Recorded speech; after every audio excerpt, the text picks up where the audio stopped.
Hey guys, it's the WalterFootball.com After Dark Show for June 20th, 2024. Going to be breaking down ESPN's fantasy football mock draft. I just saw that they posted their mock draft and talking about it. It's always fun. We had a blast dissecting it last year. So hopefully we have more fun doing so. Before we introduce our guests, I'm going to say please hit like, subscribe, comment below, share this video. Visit the link in the description for the merch store. All that will mean a lot to us. As you can see here, we have our merch store posted, and I have shirts for all 6 other deadly sins available. Kenny, co-host tonight, is an expert on deadly sins.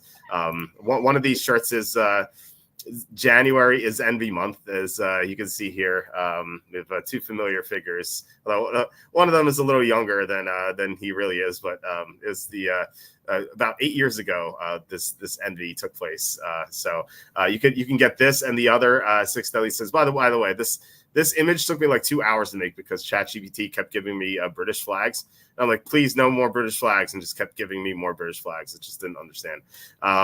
And so, I'll like one of these days, I'll show you the history of that exchange. So it was really frustrating. But yeah, we have that. We have, let me show you my gluttony shirt, Kenny. I think you'll like this one. All right, that's a sin I struggle with, there's no doubt. Here is this is a picture of me as gluttony month in August, doing fantasy mock drafts, eating donuts out of a popcorn bag, cheese and cupcakes while doing my mock draft. Outside of the blue hair, I think that's a pretty accurate depiction. I don't know why they gave me blue hair, but so yeah, you can get all these. I think you're a blue hair kind of guy. Maybe I should dye my hair blue for these these fantasy mocks. I don't think my wife would appreciate that, but maybe I'll do it. So yeah, you can get all these shirts at the merch store in the link. That would be really helpful. Also, please consider super chats, super stickers. YouTube ads pay us absolutely nothing. I always make the joke that we need to make 4 shows to get a McDonald's cheeseburger these days, which is, I don't know, it's sadder, the YouTube ads or the cost of McDonald's cheeseburgers. But either way, these super chats, super stickers really help us out a lot. We had John Sanders with the 411 yesterday, just really helped us. So yeah, just if you guys want to help keep contributing, we just really appreciate it. And it just really goes a long way. Also, you can buy my book on Amazon. It is called Jerks of the College Years. It is basically Jerks of the Week, except for all my stories from college. And I spent 6 years at Penn State. So you can imagine I ran into a lot of weird people at Penn State. So without further ado, we have Kenny, the president of thecapIsFake.com. Kenny, how's it going? Oh, bro, I'm just living the dream. Just celebrating Juneteenth today. Nice. Sorry, I was waiting for reaction. I'm being a jerk. And life is grand. Life is grand. Well, I mean, if you got the day off, congratulations, I guess. I don't know. I never like holidays anyway. Like whatever holiday it is, just like I'd rather just work. And it feels like everything's is disrupted with the holiday. I'm like, can I just like get back to work and get back to my regular routine? And what pissed me off the most is that they closed the stock market. Like I feel like the stock market's 24/7, 365. But they closed it today, for the holiday, which was, I don't know, it's kind of weird. Like I'm not used to like a Wednesday closure because usually it's like there's a holiday, it's a Monday or sometimes Friday. It's not like never in the middle of the week, which, it's kind of, unless it's like Christmas or something. So yeah, I was not a fan of that. But, these holidays don't impact me. Like I work every day. The last time I took a day off was the day I got married, which was in 2018. So 6 years ago. It's the last time I took a day off. So I'm not impacted by these things. I think you ought to consider taking a day off occasionally. Well, what happens is like I take a day off, and like by the time like the day's halfway over, I'm like, man, I wish I could go back to work here. Obviously, it didn't apply to the wedding because like everything was just so busy, and like we're taking pictures and like 90-degree heat and like the humidity. Like I'm sure you remember that day. Like it was there's a massive thunderstorm as soon as we were about to get married. So everyone had to rush in. We had to do it indoors instead of outdoors. But no, I mean, I like.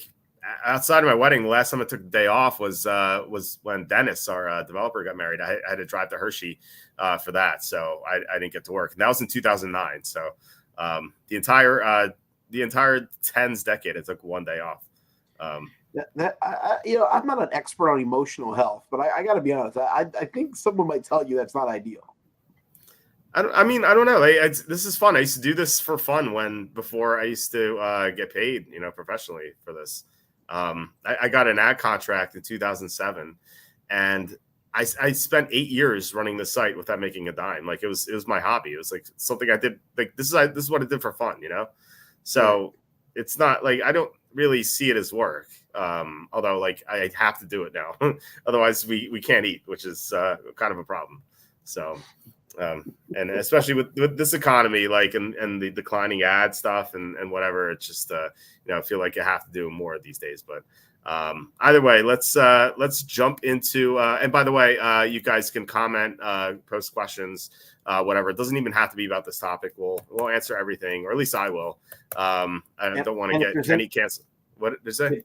If there's anyone that has gone longer without taking a day off, please let us know. Oh, for sure. Let's see if I have the record, or maybe someone else does. But yeah, it doesn't have to be about this. Just post anything. We'll answer, or at least I will. I don't want to get Kenny in trouble here. I cannot get canceled. So, but I don't want Kenny to get in trouble. So, all right, let's pull up this mock draft. And I should note that people who participated in this, some I've heard of, some I have not. Maybe you can tell me who you have heard of. I'll enlarge this. So we have Mike Clay. I've heard of that guy. Mike Clay, Matt Bowen. I believe Matt Bowen used to play in the NFL. If I'm mistaken, maybe someone else. Field Yates, who's he does some sideline reporting. Marcel Louis. Sorry, what'd you say? I've heard of Field Yates. Yeah. Okay. Marcel Louis Jacques. I don't know who that is. Kevin Pulsifer. No idea. Stefania Bell. She's the woman who does the injuries. Keith Lipscomb. That name is familiar. I guess I just saw it a lot. Liz Loza, no idea. Daniel Dopp sounds like a weatherman. Tyler Fulgham, wasn't he fullback or tight end? Maybe I'm thinking of someone else. Tristan H. Cockcroft, as if there was another Tristan Cockcroft. That name is familiar as well. And then Eric Moody, I have no idea who that is. How many of these people have you heard of? I've heard of Mike Clay. I think he's kind of Field Yates is on a ESPN podcast I listen to occasionally. And Liz Loza used to be on the Yahoo Sports podcast I used to listen to many years ago. Okay. But it's been years since I listened to it. I didn't realize she no longer is at Yahoo Sports. I guess she's at ESPN now. And I will say she has a little bit of a potty mouth. Oh, well, okay. Well, maybe I'll like her then. I was like, for a second I was like, where's Matthew Berry? But he does not work for ESPN anymore. Oh, he doesn't? No, he does. He's on the like the NBC pregame show on Sunday nights. So okay. NBC hired him, or I don't know if ESPN let him go, but either way, he works for them. You'd think that ESPN would get like just better known names to do this, but whatever. Like, I don't know. It's the declining company. I will say though, it's a good thing that they finally got 12 people in this mock draft, because last year they either did like 10 or 8. I remember making fun of them for it. It might have been 8 actually. I was like, you can't even get 10. But they got 12 this time. So kudos to them, I guess. I remember recommending, like, can't you just find like the janitor to fill like the 11th spot, and like maybe the parking attendant to fill the 12th spot. But apparently they found enough people in the organization to do this mock draft. So okay, so let's look at the first round, and Mike Clay has the first pick, and we go down to Moody. It's the order in which I mentioned the participants. So you have Christian McCaffrey 1, 2 CeeDee Lamb, 3 Tyreek Hill, 4 Bijan Robinson, 5 Breece Hall, 6 Amon-Ra St. Brown. And by the way, this is PPR. I should mention that. Just saw St. Brown there. 7 is Justin Jefferson, 8 Jonathan Taylor, 9 Jamar Chase, 10 AJ Brown, 11 Garrett Wilson, 12 Saquon Barkley. Nothing really like stands out to me as really wrong here. Obviously PPR, St. Brown would not be that high in normal, but PPR that makes sense. Although St. Brown over Justin Jefferson, I think is I'm looking at that, it's kind of questionable. I mean, Justin Jefferson is such an amazing talent. I know that he has quarterback question marks, but he had that last year after Kirk Cousins got hurt, and he was still great. outside of that, don't really see anything wrong. I think Saquon Barkley should probably be higher. I mean, he was going in the first round with the Giants, and now he's with the best, one of the best offensive lines in the NFL. Like, I think he's going to have a huge year. I would take him in the top 6. I think. I love Breece Hall. I think 5's a little too late. Tyreek Hill is a 30-year-old receiver. So like, yeah, he could be amazing, but at the same time, don't know if I trust him or Tua staying healthy.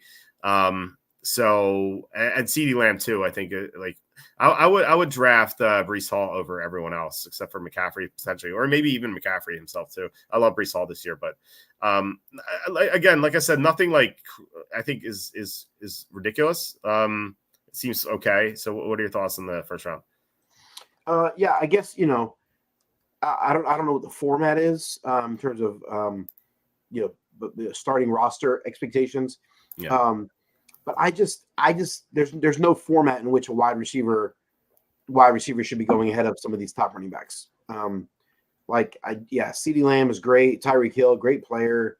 Amon-Ra St. Brown, Justin Jefferson, those are Jamar Chase, AJ Brown, all good players, but all of them are too high. There are several running backs that ought to go well ahead of those guys. Even in a league where you can like start three receivers, the depth at running back just dries up so quickly. If you've got a chance to drop or to draft one of the top guys and you don't do it, I think at the end of the draft, you're going to be looking at your team and going, yeah, that team is not as great as I want it to be. Right.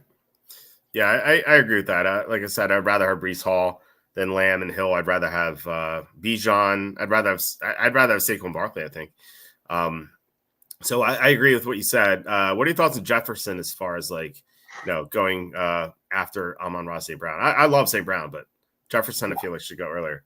Yeah, I would take Jefferson certainly above St. Brown and probably above Tyreek Hill at this point. I think you could make an argument that CeeDee Lamb and Justin Jefferson are pretty close, but even with the quarterback concerns, this guy's so good. I think their offense will be fine.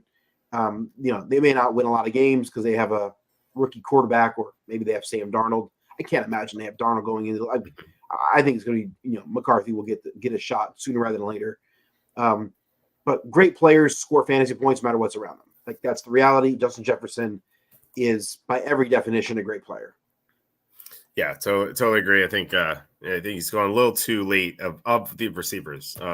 So we go to round 2. We have Puka Nacua making his debut in the top 2 rounds here.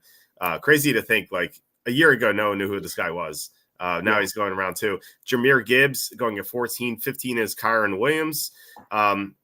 So 2 Rams that they're at in the top 15. Isaiah Pacheco at 16. Chris Olave 17. 18 is Travis Etienne. 19 Derrick Henry. 20 Drake London. 21 Marvin Harrison Jr., first rookie there. 22 Michael Pittman Jr. 23 Joe Mixon. 24 James Cook. Daniel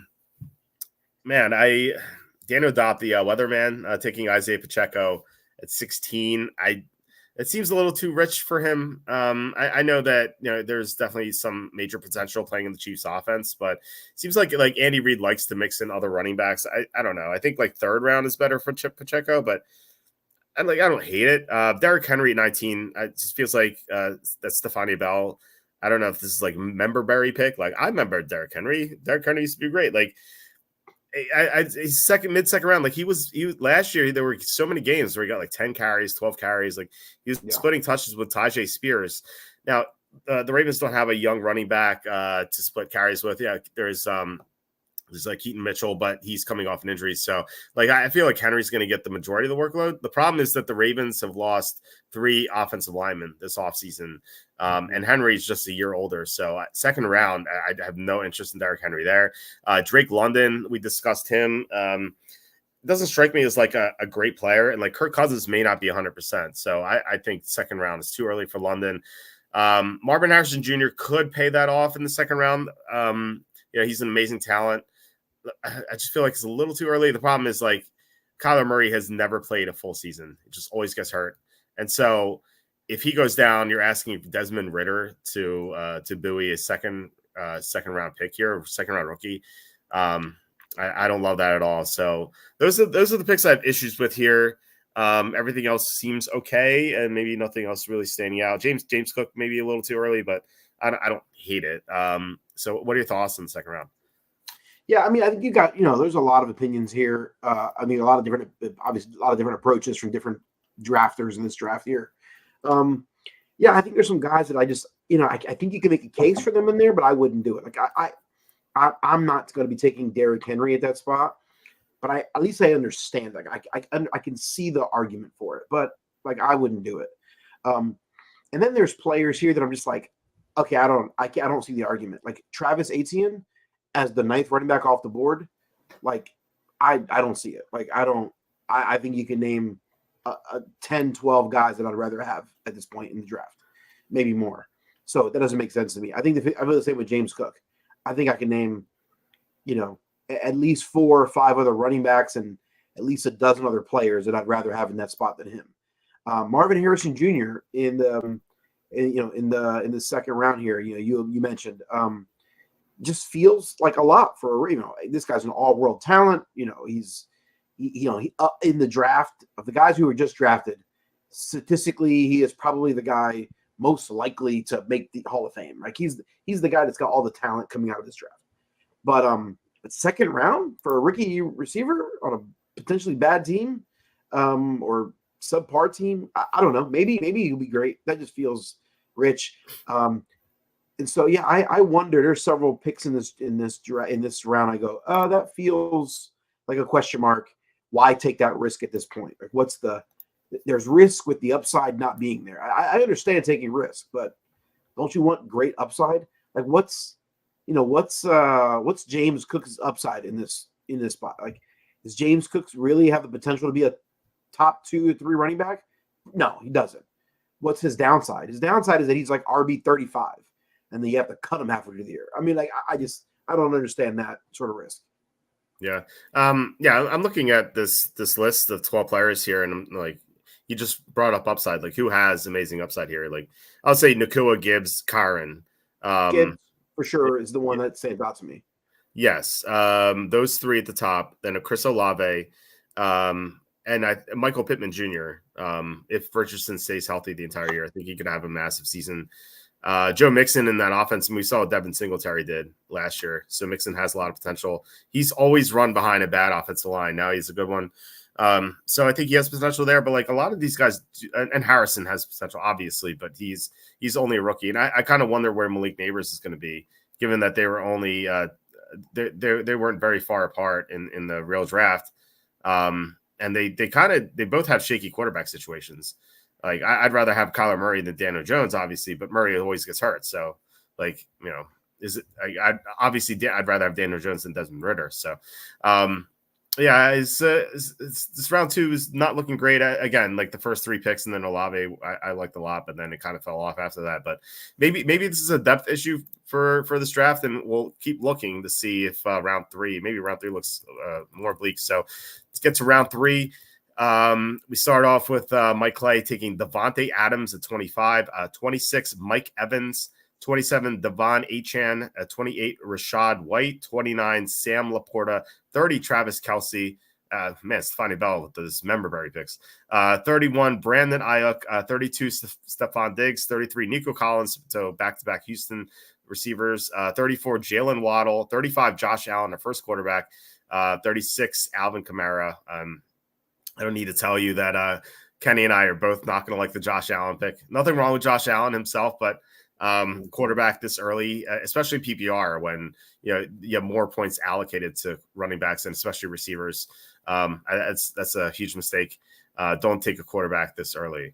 A couple of picks that stand out to me is really bad. It's Devon Achane at 27. Like the Dolphins have a million running backs. They just drafted one in the 4th round where they gave up a 3rd rounder next year to take. And they still have a couple of running backs, a couple of veterans, Raheem Mostert there as well, namely. So I don't know, like how many carries is Devon Achane going to get? Like, yeah, he might spike a week or two. And if this is like best ball, then like it seems a lot better. but it's not best ball. So, man, I don't like that A-Chan pick at all. I don't like the tight ends here. Like, I love Sam Laporta as a talent, but third rounder is just too early, and especially for Travis Kelce, who looked decrepit before the playoffs last year. Stephon Diggs, speaking of decrepit, like second half of last year, he was horrible. Not sure what to expect with him, and Nico Collins too. A little too early. I'd rather have. We discussed this 2 weeks ago. I'd rather have Tank Dell later on. I assume he's going to go 5th round here, but we'll see. And then Alvin Kamara he's a great talent, but I don't trust him to stay healthy. So there's some downside there. I dislike a lot of the other picks more than this one. But yeah, this is where I stand. A lot of the picks here I don't like. So what are your thoughts in round 3? Yeah, I think similar idea. Like, I don't understand, like, the upside doesn't seem to be there with a lot of these players in this position. Like, I feel like as I was looking at round 2, I would have rather picked some of these round 3 guys. And now that I'm looking at round 3, I would have rather picked some of those round 4 guys that were looking at 3 minutes. So like it's just, yeah, a little interesting here. Devon Achane, like, I don't know what to make of him. By the way, you said they've got 1 million running backs. Like, was there an adjustment to the collective bargaining agreement? Did they expand the number of roster spots on the team? Like, I thought you could only have 90 players on a roster through training camp, and then you have to get it down to 53. They must have lifted it. They have 1 million running backs. That's remarkable. Yeah, it's a 1 million man roster for Miami, especially. They have Raheem Mostert, Devon Achane, Jalen Wright, the 4th round rookie, Jeff Wilson Jr., Salvon Ahmed, and Chris Brooks. They have 6 running backs. If you want to include Alec Ingold, the fullback, that's 7. Gotta love it. So I don't understand that pick. Rachaad White, yards per carry. Sorry, it's the most useless stat ever in the history of sports, maybe. Rachaad White, like, he's okay here. It's fine, but, like, you really think, like, there's no upside with him? I don't think he's that good. Sam Laporta in the 3rd round, like, I'm never going to draft a tight end early, but okay, like, that's fine, I guess, if you like that style. I don't like that style, but Kelce here feels like, like, I don't know, like, there's a lot of downside with Kelce at his age. And I don't like either one of the Houston receivers at this point. I'd much rather have Tank Dell, later in the drafts. I'm higher on Kamara than you are. I mean, Kamara has that. Yeah, he misses games here and there, but he has long stretches where he's been phenomenal. He's been fantastic, and he's super rock solid in terms of, like, I'm not concerned he's going to lose his job. He's not slowed down at all. He looked great last year, so I think he's safer. I think you're right. The injury risk there does make you limit the upside potential at this point, but I think he's safer than most of the guys that are being drafted around him in the spot. Yeah. Like I said, I don't hate the pick, just a little too early, I think, for him. But yeah, a lot more that I dislike here. I agree with Rachaad White. PPR is a lot better than regular, but still, I don't really like that Buccaneer offense, especially with Dave Canales gone. And I should mention Mike Evans too. He's now in his 30s. Canales is gone. That's a huge deal. Like, Tampa's offense is going to take a hit with their coordinator gone. I mean, he was a prize coordinator. Like, he got a head coaching job in Carolina for a reason. So, I would downgrade all Buccaneers. So Evans as well. Although, I mean, he's a great talent still. Round 4, we start off with DK Metcalf at 37, 38 Devontae Smith, 39 Anthony Richardson. Wow, QB2 Anthony Richardson. That is a bold pick. 40 Jalen Hurts, 41 Kenneth Walker, 42 Josh Jacobs, 43 DJ Moore, 44 Cooper Kupp, 45 Deebo Samuel, 46 Malik Neighbors. There's the Neighbors pick I was wondering about. So you get a 2-round discount on these on that rookie receiver. 47 George Pickens, 48 Mark Andrews. So I like how this round started with Metcalf and Smith. I love those picks.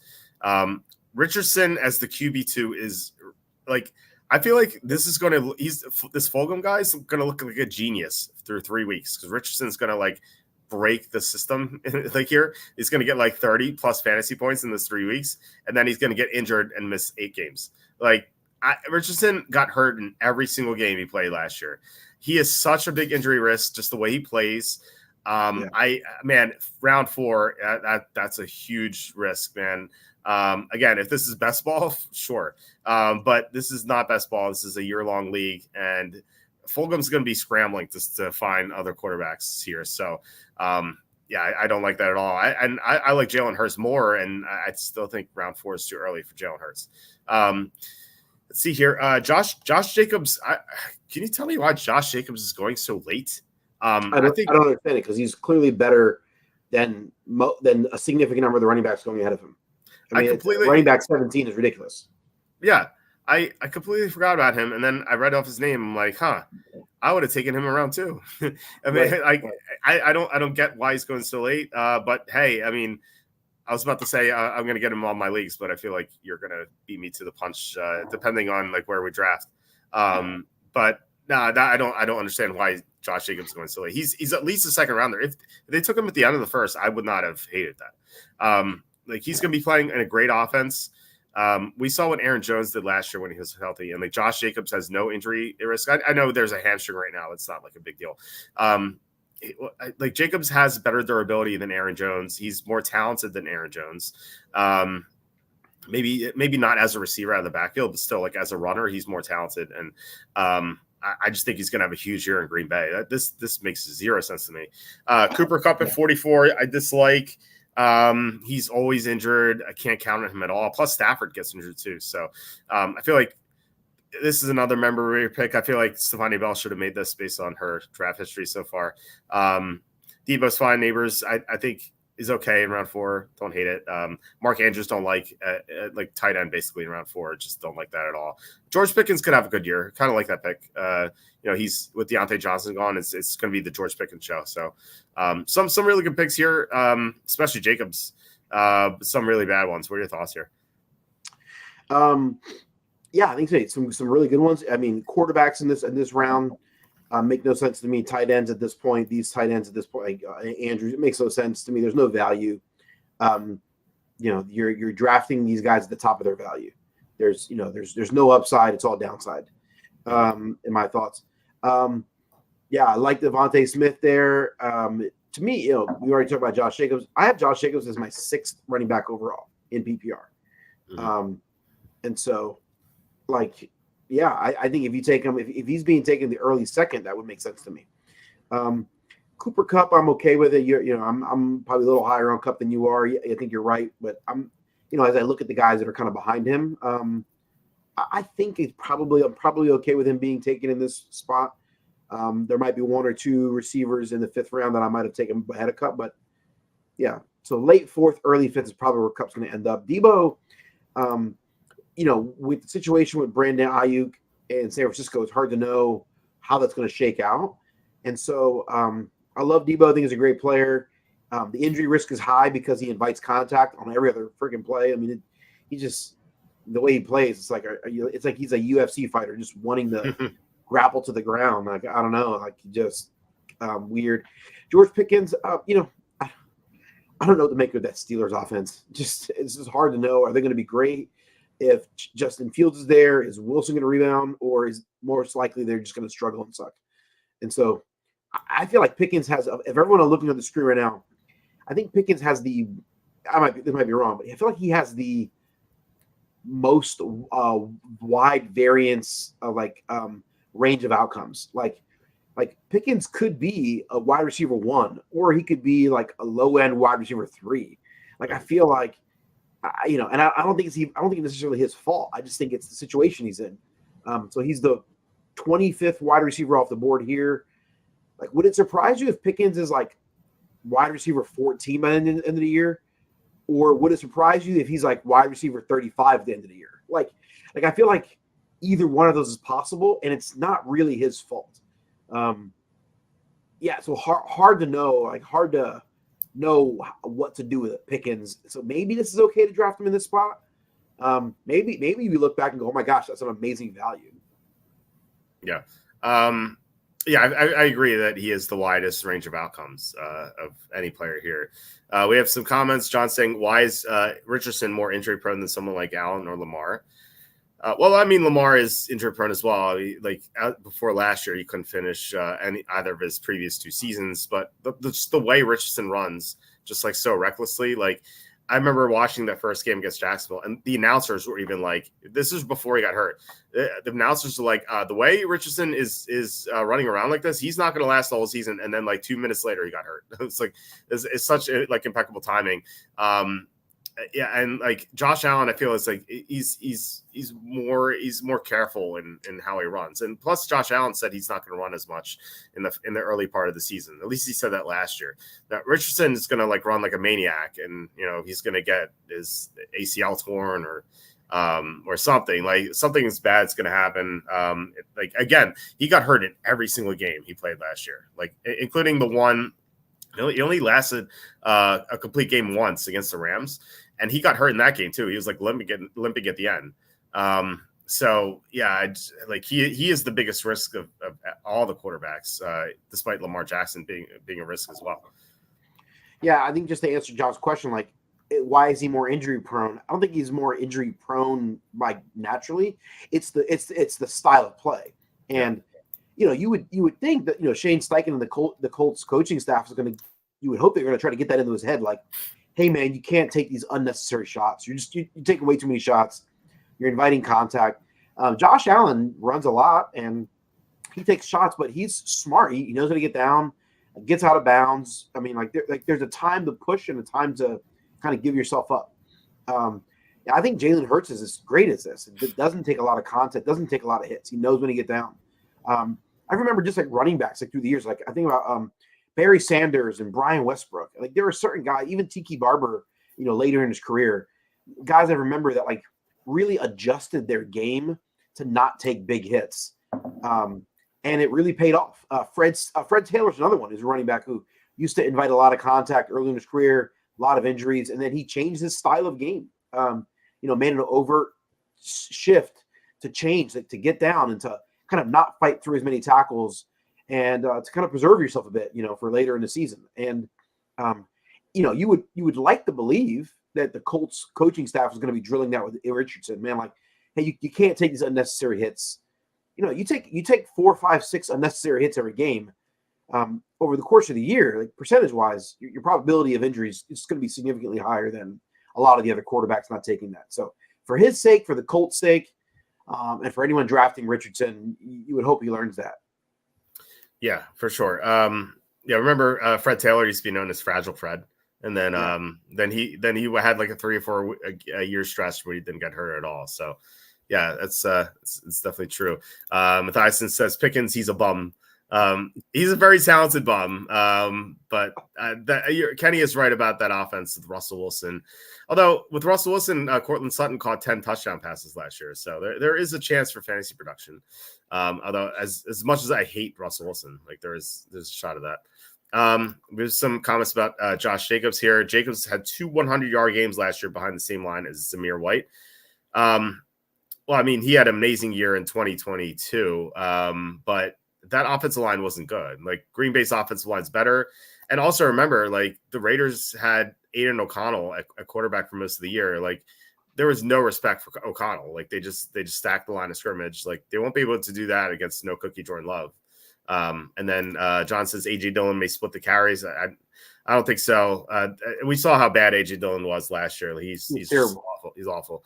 Marshawn Lloyd is the back in Green Bay as a target. I don't agree with that either. Although I do like Lloyd better than AJ Dillon, but no, definitely not. Josh Jacobs is the man. So what are your thoughts on these comments about Jacobs? Yeah, I watched Jacobs play last year and he was still good. Like I just think this is where like past performance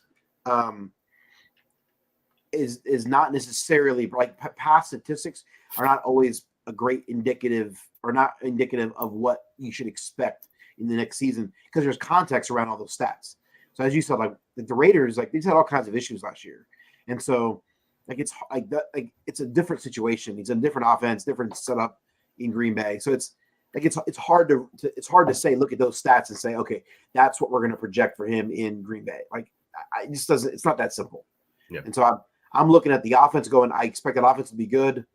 We could be wrong. It might not be good, but I expect it to be as good as it was last year. And Jacobs looked every bit as good late in the season last year as he's looked at any point in his career.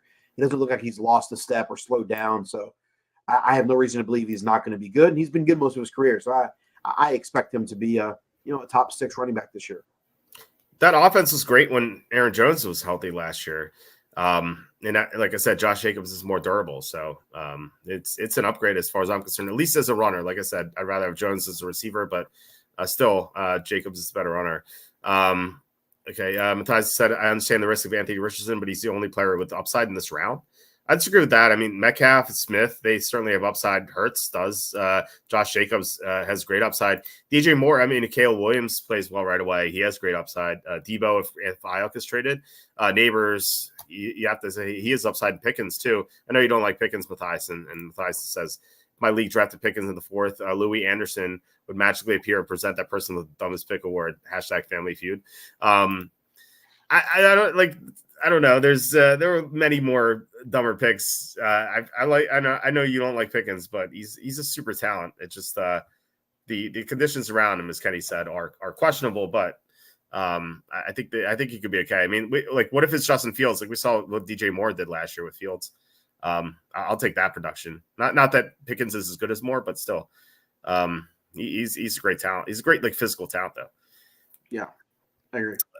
Dick Togo says Achane getting usage at receiver according to Smitty. He is going early round 2 in recent underdog drafts. That's interesting, but he's gonna be the 3rd receiver, I guess. Because you have Tyreek Hill and Jalen Waddle, obviously. Maybe if one of those guys goes down, you might have something there. But I don't know. I get underdog drafts. That's different. That's best ball. That is a different animal. If you're drafting Achane, you want to get him early in best ball leagues because he can go off. But he's gonna have so many dud performances. In year-long leagues, I don't like him at all in the 3rd round. Yeah, I think I agree. I don't know. It's hard to know. As you said, if you're drafting in a best ball league, I don't even know how many people play in best ball leagues right now. What percentage of people actually play in that. But, if you are in a best ball league, I think you can do that. But I don't like that building my roster around guys that are so up and down. Right. It's a week-to-week league. You got to win every single week. And I want guys that are reliable. Yeah, same. John says Arthur Smith loves to use tight end, so I'm high on Pat Freiermuth this year. I like him a lot too. It just depends where he goes. If he's going for first 8 rounds, I'm not going to get him. But if he's going later, then I'll probably end up with him. Listen, I got to be honest. Anything Arthur Smith loves, I want to stay away from. Okay, that's just if he. Listen, I love vanilla ice cream, but if Arthur Smith came out tomorrow and said he loved vanilla ice cream, I would that's it. I'm a chocolate guy. That's it. I would just. Whatever he does, do the opposite. Speaking of which, I saw a report today. It was from AtlantaFalcons.com. It says Raheem Morris said the team will give the ball to Bijan Robinson as much as possible in 2024.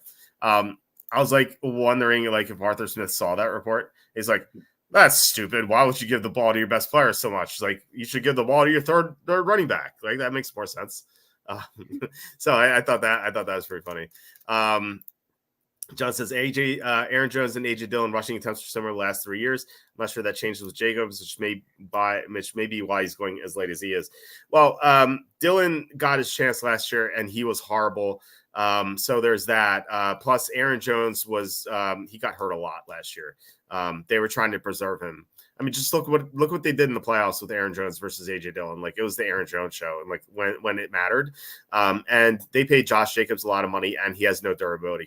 So I don't think Dillon is a factor at all on this team. I think Marshawn Lloyd might be the second running back. But Jacobs has shown he can handle a full workload. And I think that's what's going to happen. They paid him for a reason. So I don't think Dillon's going to factor in at all. I just think Jacobs is a better player. So yeah, for sure. Round 5, we go to Zay Flowers at 49, 50, Ramondre Stevenson. Speaking of Aaron Jones, 51, 52, Trey McBride, 53, Lamar Jackson, 54, Tank Dell, as we predicted, 5th round for Tank Dell. 55, Patrick Mahomes. Odd to see Mahomes in the 5th round. 56, Calvin Ridley. 57, David Montgomery. 58, T. Higgins. 59, Jonathan Brooks. 60, Zamir White. So this Tristan H. Cockcraft guy has maybe not heard that Jonathan Brooks tore his ACL. In fact, the Panthers coaching staff, I think it was Canales himself, said that Brooks is not going to be ready for training camp. So taking a player like that in the 5th round, I think is very foolish. I guess Cockcroft's not really following the NFL. Just doesn't know that Brooks is injured. Yeah, I guess he just saw the depth chart. It's like, oh, Carolina running back. Let me just take him. But no, just do your research and just don't draft running backs coming off torn ACLs. So that's a horrible pick. Trey McBride, 5th round is okay. I'd rather, like we saw 3rd round tight ends, like 5th round tight ends, not as bad, but I still wouldn't go there. Aaron Jones, I worry about his durability. If he stays healthy, that's gonna be a great pick for Yates.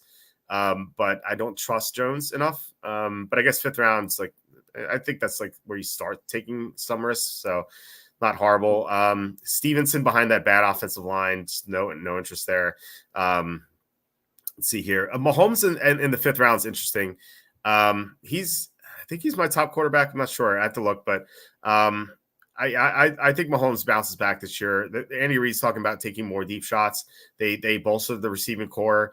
I think Mahomes is going to statistically last year and just be like, I'm just going to try to win MVP this year. I think he's going to have a great season. So the first 4 quarterbacks picks I didn't like, but this one I kind of like a little bit. Calvin Ridley, a 5th round. I'm not a fan. I know you didn't like Ridley too much last year. Especially now in Tennessee. Like if this is Ridley with Trevor Lawrence, fine. Ridley with Will Levis, no thanks. Dave Montgomery, not a huge fan there. Gibbs is going to get more of the workload, but it's okay. Zamir White's a little surprising at 60. Like he's completely unproven. For all we know, it could be Alexander Madison. Not that I think it will be, but like Zamir White, it's just a big question mark. So I could see that panning out, but I could also see that failing. What are your thoughts on the 5th round? Yeah, the Patrick Mahomes pick here, he's clearly my number 1 quarterback. I don't understand anyone taking a quarterback other than Mahomes early in the draft. Like, I don't care what Allen does. I don't care what these other guys' numbers do. I don't care what the numbers are.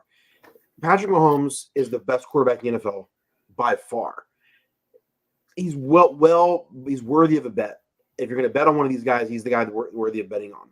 If you're going to bet on anyone, like if you're not going to bet on him, then just wait to the end of the draft to draft a quarterback. Him as the 5th quarterback off the board is ridiculous. And, I'm the Mr., snarky wise guy that's going to wait as long as possible to take quarterback. But even I would be looking at Patrick Mahomes in the 5th round. And I mean, I'm like the legendary guy that like doesn't want to take a quarterback before round, 12. So I think Mahomes, if this is a standard league, in a 5th round, I'm taking Mahomes. I'm even thinking about it. PPR, I'm seriously considering it. 6th round is the round in a PPR that I would snatch up Mahomes. But of course, the reality is like you and I draft in home leagues where Mahomes goes in the 1st or 2nd round. Yep. And so, maybe not 1st round, but 2nd round at least. Well, there's one guy in our league who might take him 1st round. Right. That's what I was thinking. The guy that I like in this, the 2 guys I like the most on this list are Zay Flowers and Tank Dell. I love them. I love them as talents. I think they're great players. I think they both have tremendous upside. Flowers in the Baltimore offense, maybe there's a little bit of a cap on him there because that offense is not going to. We don't think it's going to be a prolific passing offense ever. They're a good passing offense, but are they going to put up the numbers? Is Lamar going to have the 4,000 yards and 44 touchdowns like type of year that puts a guy like Zay Flowers in a position to be a top 5 wide receiver? Probably not, but I think Zay Flowers has that kind of talent. The situation is probably not going to allow for it, but he has that kind of talent. So I'm willing to take a shot on him in round 5. I think it's great value there. And Tank Dell, I think someone can make the case that he's the best receiver on the team. You may make the case that he's the 2nd best player on the offense, only behind C.J. Stroud. You make a case that he's really grossly underrated in round 5, and that he's equal value of the guys on his team that have gone 2 rounds ahead of him. So I love Tank Dell here in the middle of the 5th round. I pretty much agree with all of your assessment on the rest of the guys. Yeah, Jonathan Brooks in the 5th round coming off of ACL. Like I like Jonathan Brooks, everything I've read about him, but like not at this. Like I think long-term prospects are great, but yeah, 5th-round rookie coming off of a, that I'm already down on rookie running backs at these, over the last couple of years. But a guy coming off ACL on what has been a bad team, that doesn't make any sense. And then Zamir White, I think I can give you 7 or 8 other guys, other running backs that are better than him in this spot, and maybe 20 to 25 other players that would be worthy. Like, to me, Zamir White is a 7th or 8th round pick. 5th round's terrible. Yeah, for sure. I don't know. Maybe Cockcroft thinks this is a dynasty league or something. Taking Brooks that early, I don't understand it. John says I'd take Cooper before Ridley. Cooper is sneaking up there around 6. If you can see him at the very bottom. I agree with that. I'd rather have Cooper. Sue says Hurts gets so many rushing touchdowns. Mahomes has 0 last year. I would expect Hurts to have more rushing touchdowns than Mahomes, but the Philadelphia brotherly shove, whatever you want to call it. But yeah, I think that Mahomes' touchdown number is going to be regression to the mean, like positively. Like it doesn't feel like he should have 0 touchdowns. Like it's like he's going to have like 3 or 4 this year. So that's what I would expect. If you're at a casino playing craps, the 3 numbers that have the highest probability of coming out is 6, 7, and 8. Those are the 3 most commonly rolled numbers. If you are at playing the craps table and all of a sudden 11 gets rolled a bunch of times, gets rolled 4 times in a row, and you're like, oh my gosh, 11 is rolling, or 11's hot, I'm going to bet on 11. You're an idiot. Right. Because you're betting on a number that has significantly less odds. That's like betting on someone other than Mahomes. You're betting on 11 over the 6, 7, or 8. There's just a better, but this happened last year. Oh, I don't care. 11 is hot, and you're stupid to bet on it. I ask this question sometimes, especially to my nephews and nieces, see if they can get it. Like, so there people are flipping a coin, right? They go heads, tail, heads, tail, heads. What's the next one? It's a 50-50 chance. We don't know. Right.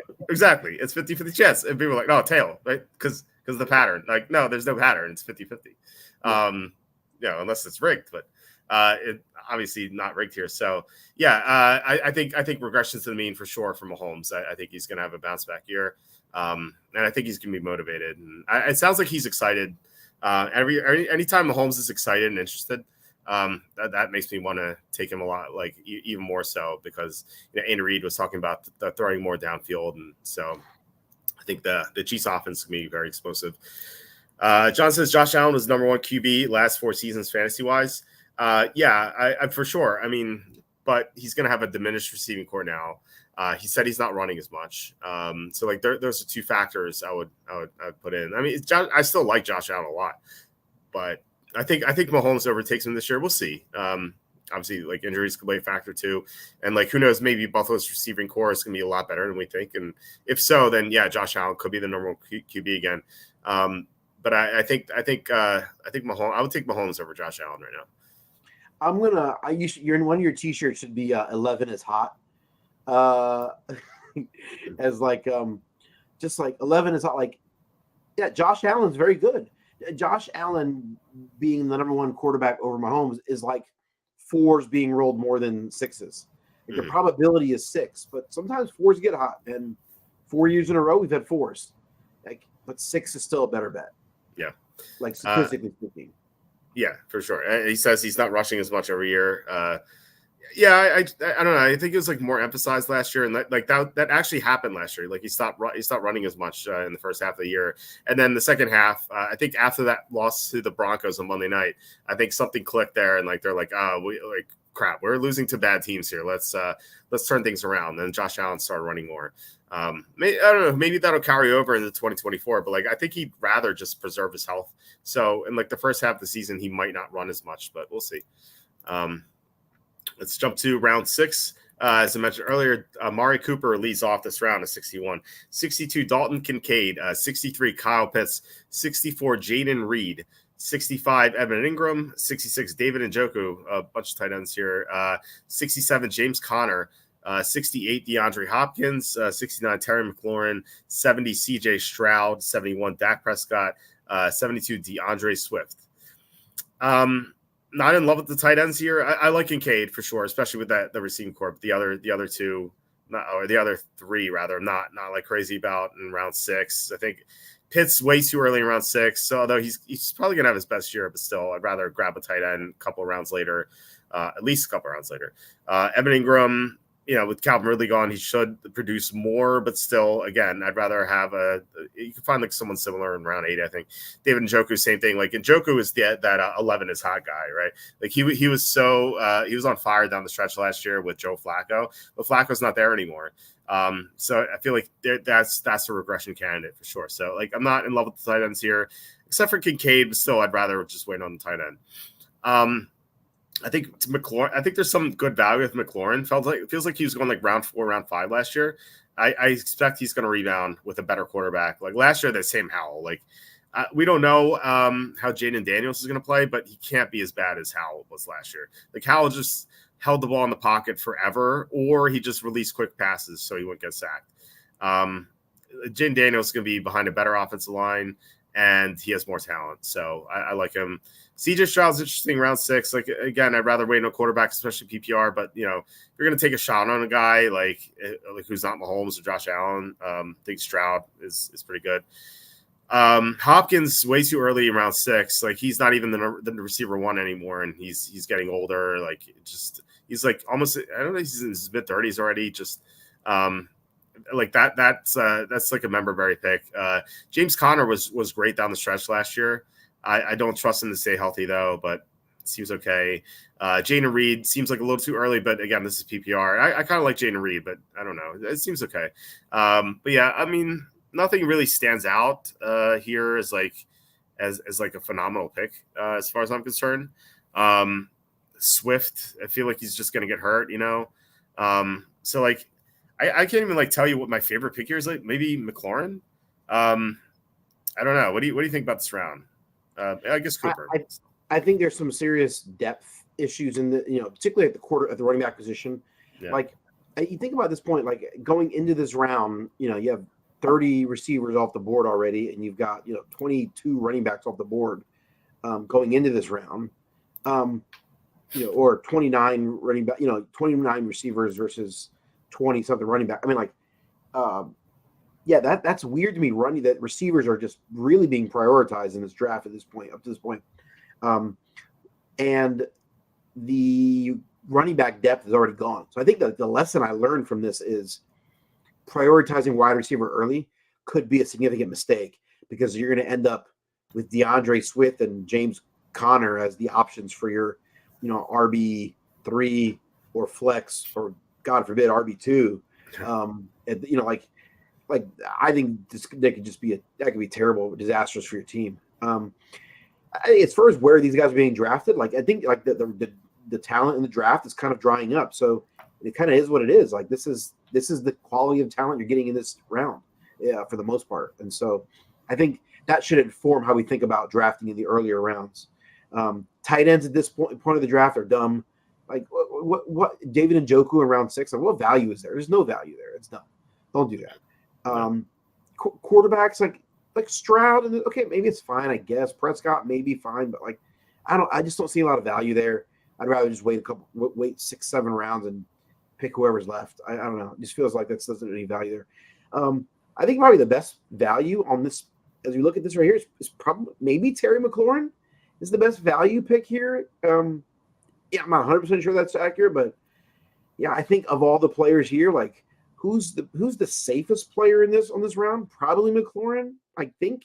Well, other than CJ Stroud, other than the quarterbacks, I'm putting the quarterback side. And McLaurin has a little bit of upside, right? I mean, he's the 33rd receiver off the board. McLaurin's got the talent and the potential opportunities to be a wide receiver 2, maybe even like a higher end wide receiver 2. I don't think it's crazy to think he could end the season as like wide receiver 15, wide receiver 18. So the fact that he's wide receiver 33 off the board here, I think it's some pretty significant value. Yeah, I like him a lot. He's someone I'm going to target. Just if he keeps going this late. Also on Raymaker is going to try to get some cards of his. Another what'd you say? Side note: I did a quick little search here. Josh Allen has not been the top quarterback the last 4 years in fantasy. That's not on a points per game basis. Patrick Mahomes was ahead of him in 2020. Patrick Mahomes did miss 2 games that year, and so but on a points per game basis, Dak was ahead of him, as was Marcus Mariota, as was Patrick Mahomes, and as was Kyler Murray. So 2019 was the Lamar show. 2021 was Josh Allen. 2022 was Jalen Hurts. Jalen Hurts was on a points per game. Hurts, Mahomes, then Allen. On overall points, it was Mahomes then Allen. So, both overall points as well as points per game. Allen has not been the best fantasy option at quarterback in the last 4 years. So I don't remember who said that, but he's been very good. I'm not dogging on Allen, but I just we're acting like Mahomes is like, oh, Allen's clearly better, and I'm just like, I don't know, like the numbers don't seem to bear that out. Matthias said Mike Williams hasn't popped up yet, and I'll easily take him over Pickens and all these receivers. Kenny, you want to take this one? Well, Mike Williams sucks. So, I think I'd rather have like the lemon flavored water ice from Rita's, which is terrible, by the way, opposed rather than Mike Williams. I always get the lemon flavor water ice. Oh, that's my favorite. It's the worst, the most boring one of the bunch. Best one. What are you talking about? They've got mint chocolate chip. They got cookies and cream. Even the classic cherry is fantastic. Lemon? Oh, I love lemon. So, okay, well, he's the what's the blandest version? The blandest water ice option. Water ice flavored. I don't know. He's coming off a torn ACL, and I don't know if he's going to be ready for week 1. It doesn't sound like he's not going to be ready for training camp. So I don't take Mike Williams, or at least like not until like the late rounds, and taking a shot there. Just don't waste a pick on him because he's coming off the torn ACL. John saying Mike Williams will be great until he's injured, and after Augusta Wynn knocks him over, and he's on season-ending IR. It's very accurate. Right. Yeah. But I like your quote saying, you said this a few months ago. You're like, Mike Williams is going to be great for 2 quarters of the season, and they're not going to be in the same game, and then he gets injured. I said that? That's great. You said that, yeah. I agree with that. It's true. Paris says McLaurin, Pitts, and Kincaid to me had the highest upside. I like Kincaid. Reminder: Kyle Pitts was drafted ahead of guys like Jamar Chase and Jalen Waddle and Micah Parsons and Devontae Smith. Anyway, just thought I'd bring that up. It's funny. It's like I had this discussion. With someone, can't remember who, but it might have been Ben Wassey, who's gonna be on tomorrow. But like Kyle Pitts got drafted at 4, right, ahead of all those guys. You said if he got drafted where Brock Bowers got drafted this year at like 13. No one would be dogging him because he had a 1,000-yard season. And then people would be like, oh, he played with terrible quarterbacks his entire career, which is true. Pitts is not produced that poorly. It's just like, he's not as good of a pick as not nearly as good as a pick as Jamar Chase and Penei Sewell, et cetera, Penei Sewell. I said Sulopeta. Sulopeta was like a 6th-round pick. Right.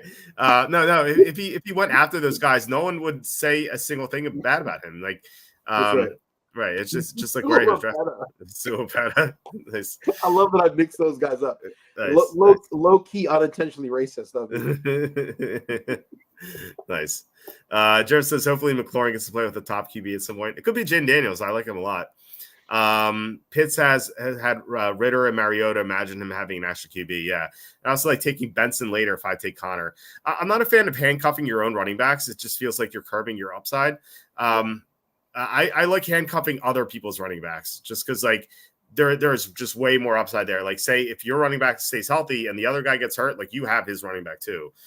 Just a way to like double up your potential. I don't like handcuffing your own running backs because if your starter gets hurt, you have the backup, but like your starter still got hurt. Like your team is just damaged in that way. So I don't like doing that. Receivers over running backs in PPR easily. I think it depends on the situation. I think like if running back is deeper, yes. If looks like running back is pretty thin here, so yeah, I don't know. We'll see. Is it all boats rise with the tide, right? So it's like every position, everyone gets more points. So it's not just right. the receivers getting more points, but it's like fantasy football value is not dictated by the number of points scored.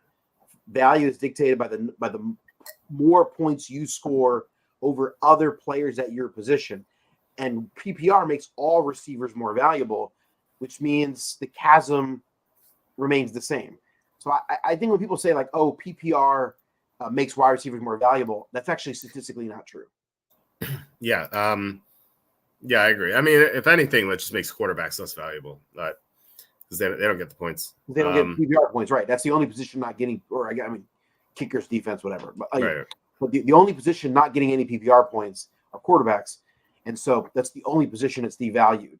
The rest stay the same, and I think people don't realize that. Yeah, you're right. Dick says running backs disposable razors these days outside of the top 7 can find plenty of league winners in mid rounds and off the wire.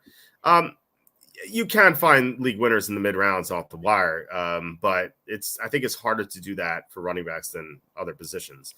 Like you could find, I can say the same thing about receivers. You can find them in mid rounds and off the wire. Receivers are way easier to find in the mid rounds and off the wire. Yeah, quarterbacks especially. Yeah, quarterbacks are the easiest. Wide receivers next because there's just more of them, right? I mean, every team pretty much by default is 3 receiver set. Mm-hmm. So, at any given time, that's not necessarily the case with running backs. Like, there's so many teams that run that you don't have viable running back options on a lot of teams. Yeah, you can get stuck with a bad running back situation more likely than a bad receiver situation, and that's even more likely than quick QB, and that's even more likely than tight end. So, I smell my next long article for thecapsfake.com coming. I'm looking forward to it. Pat says, what I don't get is Allen lost Diggs and Gabe Davis. Losing chemistry doesn't help. Mahomes is Brown, Worthy, Kelsey, and Rice, and goes later. Yeah, I don't. Doesn't make sense to me. John says, you're right. Just look it up. Josh finished QB1 3 of the last 4 years. Was second behind Mahomes in 2021. Or 2022 as well. Yeah, I don't know. I mean, maybe it depends on the scoring system, but I don't know. Yeah. Paris says, I understand the handcuff. Cards usually have a workhorse, and I love Benson. Take Benson a lot. Yeah, I mean, you could take Benson. You just don't have to go with Connor, don't waste a pick on Connor. Just take Benson as a flyer in the late round. And when Connor gets hurt or when he sucks, Benson gets a shot. Yep. For sure. Stone Papa Smurf says I'm drafting 2 running backs in the first 2 rounds. It's probably a way to go. Don't reach or anything like all the running backs go. Just like don't push it, but I think that's a good strategy. If Justin Jefferson and Tyreek Hill fall, if I'm drafting in the late first, early second, and late first, all the top running backs are gone, and Justin Jefferson's there, in the 11th spot. Okay, I'm taking Jefferson. And then, if I come back to, 14 and CeeDee Lamb is somehow still there. Okay, I'll take yes, if there's great value, I'm not afraid to take 2 wide receivers there. But that's not likely to happen. What's most likely to happen is those guys are going to get overdrafted slightly, and so it's going to make most sense for most people to take 2 running backs in the first 3 rounds. Yeah. JJ 11th overall. LOL. Okay. I mean, he went 7th this league. He could. I mean, it's crazier things have happened. Like what if you're in a league where like guys take QBs in the first round or something stupid? Like I said, I don't think it's likely. But if something like that were to happen, where it's just like, okay, this guy just falls to me. I'm like, well, I wasn't expecting this guy to be there, but okay, I guess I'm going to do it. I mean, you did that last year with tight end. I mean, you and I both take tight ends really late.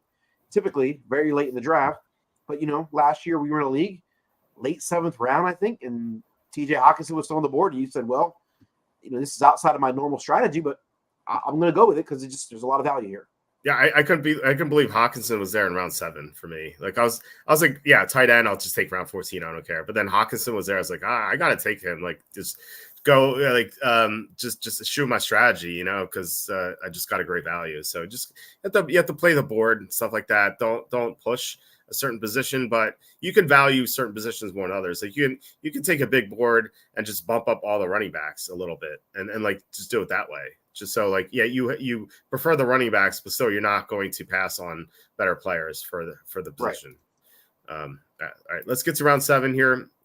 Joe Burrow kicks it off at 73-74. Jalen Warren. So Warren over Najee Harris. Interesting. 75, Christian Kirk. 76, Kyler Murray. 77, Chris Godwin. 78, Keenan Allen. 79, Deontay Johnson. 80, Zach Moss. 81, Rashee Rice. 82, Brian Robinson Jr. 83, Javonte Williams. 84, George Kittle. Burrow, I don't mind in round 7. I think he's going to have a great year coming off the injury. I think he's going to be motivated. Like I said, I'd rather wait for a quarterback, but I don't hate the pick. I'll let you talk about Warren. I think that's interesting over Harris. Kirk, I like Christian Kirk as a value there. With Ridley gone, he's the number 1 receiver. So, and like he was outproducing Ridley at points last year too. So like, I like him there in the 7th round. Kyler Murray just gets injured, not a fan. Chris Godwin is getting older, and the Tampa offense could decline, not a fan. Keenan Allen, I don't know how he's going to fit in there, just not quite sure. I'm sure that's going to be an okay pick. The other picks are okay. Rashee Rice, I assume he'd go earlier if it wasn't for that suspension, that looming suspension that we don't know about. So that's a risk. Cockcroft with another questionable pick, like Javonte Williams.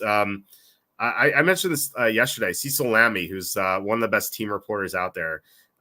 He reports about the Broncos. He tweeted out, or he said, I don't think he actually. Yeah, he said that Javonte Williams is at risk to not make the roster. He's just looking really bad in training camp, and Jaleel McLaughlin has been the top running back for the Broncos. So don't draft Javonte Williams like Cockcroft did there. But yeah, so that's what stands out to me. What are your thoughts here? Yeah, when I saw that tweet from Cecil Lammey, and I like Cecil Lammey. I follow his work. He does great work over at footballguys.com as well as covering the Denver Broncos locally. But yeah, I was surprised, but he's been spot on in the past. So that definitely scares me off of Javonte Williams. Yeah. This round right here, this is like the Kenny Memorial list right here. There are 5 guys in this list that I'm pretty much have been the president of their fan club for a long time. Okay, Jalen Warren. Like, I'm the biggest Jalen Warren fan I think ever. I mean, I love this guy. He's a great talent. I love him here. I think he's great value. I think he could be, far and away the best option on that team this year. Christian Kirk, I've loved, been a huge fan of. Keenan Allen, I am like Keenan Allen, just fanboy. Deontay Johnson, I've been a huge fan of for a long time. And then Brian Robinson Jr., I've recently became the vice president of his fan club. I don't know who the president is. I was up today. Who's the president? Yeah, I don't know who the president is, but I don't quite love him enough to be the president. But I'm the vice president of the fan club. But this is like, there are 5 guys in this round that I really love at this point of the draft because I think there's just great upside. I think Brian Robinson has incredible talent, opportunity, and consistency are question marks. Offensive systems are question mark. Injury risks that we've seen, but I love his talent. I love his style. I think one of these years Brian Robinson is going to put it together, and maybe this is the year. Maybe people think it's Austin Eckler, but Robinson becomes the guy. I love him, and I'd be willing to take him at this point. The 27th running back off the board. I think he's great. Deontay Johnson, I love. The system. Who knows? It's a question mark for the Panthers. Keenan Allen, I love for at least one more year. We'll see what happens down the road. I think it's going to be great in Chicago. I think it's going to be a great fit with Caleb Williams. And then, of course, I mentioned Kirk and Warren. Yeah, I love both of these guys. I love Christian Kirk last year. Love Jalen Warren.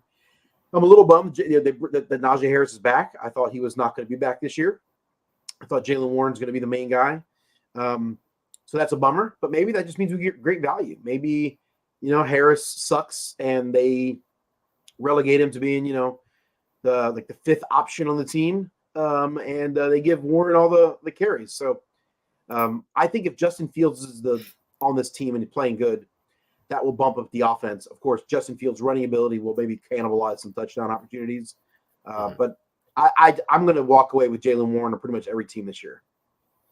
Yeah, I just think it's surprising that he went over Harris. Not that I disagree with it. I just think, especially for ESPN, just being such bland water flavored water ice content here. Like I thought that the Harris would certainly be the first running back, but that was a little surprising.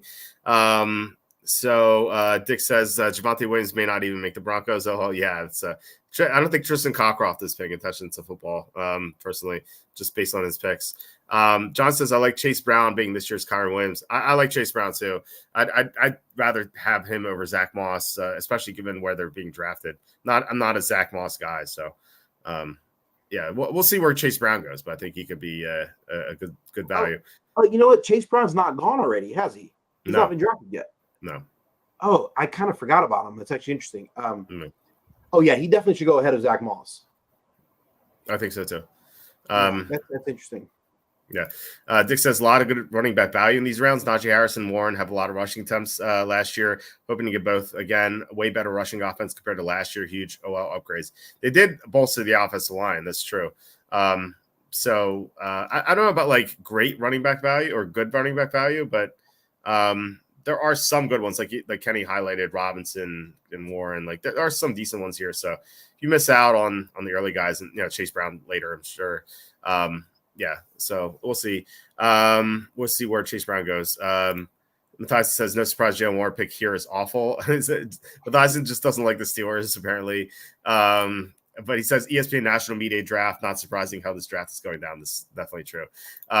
Sue says Steelers 30 carries, Harris 11, Warren 11, Patterson 8, the Arthur Smith formula. Good luck. that is the fly in the ointment there for your Jalen Warren love. That is true. Yeah, it could get pretty rough. Anyway, round 8, we have Tajay Spears before Tony Pollard, which is interesting at 85. 86, Christian Watson. 87, Najee Harris. There's Harris. 88, Marquise Brown. 89, Austin Eckler. 90, Tony Pollard. So we have the two Tennessee running backs here. 91, Raheem Mostert. 92, Devin Singletary. 93, Jordan Addison. 94, Jake Ferguson. 95, Jackson Smith and Jigba. 96, Courtland Sutton. Spears over Pollard is interesting. Not that I disagree with it, but again, as I didn't expect it. Christian Watson I like a lot. He had hamstring issues, like chronic hamstring issues. He had he had that checked out, and they found that the one of his hamstring was bulkier than the other, and so he's had that, like he's getting that fixed. So we'll see. Maybe he still have problems, but like I like that he's at least being proactive about it, and we saw his upside. So if he can stay healthy, I think like round 8, he's definitely going to pay off his potential. One's bulkier than the other. How do you what's the prescription for that? I don't even know. I don't know. Do less squats? I don't know. I know. I saw that report. I'm like, that's weird. I don't know how he's going to fix it, but like I said, I like that he's being proactive about it. Like just not like taking his career for granted and trying to figure out like why he's had these issues. So I'm bullish on Watson, I should say. Like, and round 8, it's not like what are you going to get here? Like Raheem Mostert, So, I like taking a shot here in Watson round 8. Go ahead. Sorry, I was going to fish up Eckler PPR. Yeah, if this is standard, no, but yeah, PPR Eckler's fine. Singletary's a starting running back, but the Giants' offense would be dreadful, so I feel like that's kind of always the pick. Jackson Smith and Jigba, I like. It's interesting that he's going over Tyler Lockett, which again I don't disagree with, but makes sense. Courtland Sutton, I don't like anyone on Denver this year. Just I don't think I'm going to get any Broncos on any of my fantasy teams. Maybe Jaleel McLaughlin if he goes like super late, but like that's it. So like I don't like any Broncos. I think they're going to be the worst team in the NFL.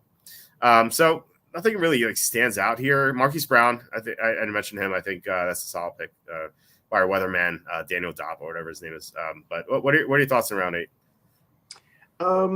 Tajay Spears ahead of Pollard is a little surprising.